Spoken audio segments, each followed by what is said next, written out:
يا ليلة تحتار فيها العناوين، كل القصايد بالفرح لجله أقوال.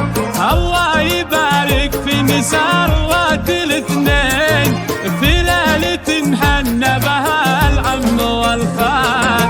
دباه في جمالها الفرحة وتزين، والسعد في تعبيرها دون مكيال. سمية العروس في نورها تبين، تعكس ببسمتها ثغرها ضي الهلال. يا ليلة تحتار فيها العناوين، كل